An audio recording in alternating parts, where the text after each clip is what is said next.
I'm Pam Seatle. More bad news for workers at the GM plant here in Oshawa.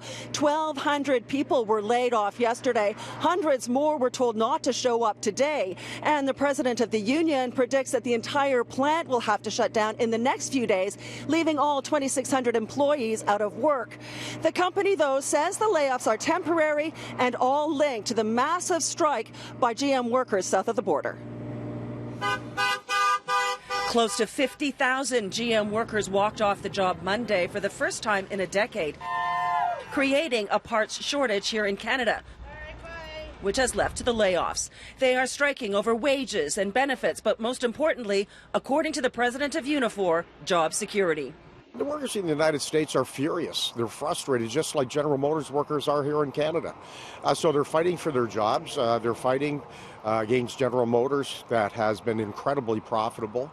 You would think with great profitability and great wealth would come great loyalty.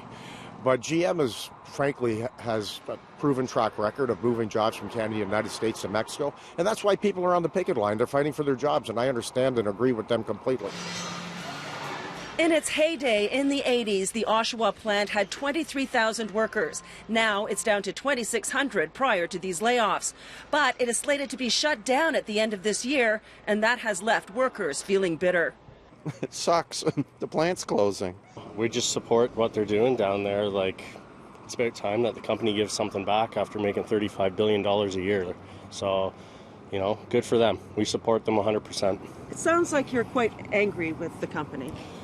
I mean, they're closing our plant. Everybody, there's a bunch of my friends, coworkers. I've worked here for 17 years. A lot of them are going to be out of work.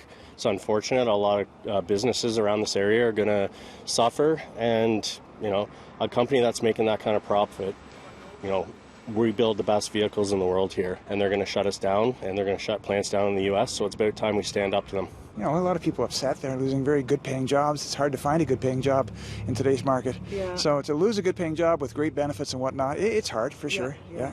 As part of the agreement leading up to the plant's closure, the company has to give workers 16 weeks' notice, which means that the laid-off workers are continuing to get their full salaries. You're going to get paid. If you get laid off, you'll get paid. A lot of people would say, that sounds like a pretty good deal, actually. It is.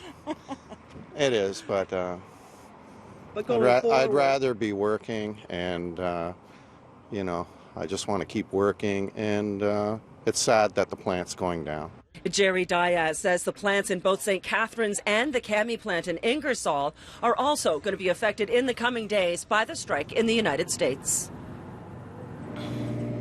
Now, Diaz says this plant is not shutting down altogether at the end of the year, but rather being transformed from a vehicle manufacturer to a parts supplier. However, that will mean employment for only about 300 people, at least to start. And Diaz says this fight is far from over.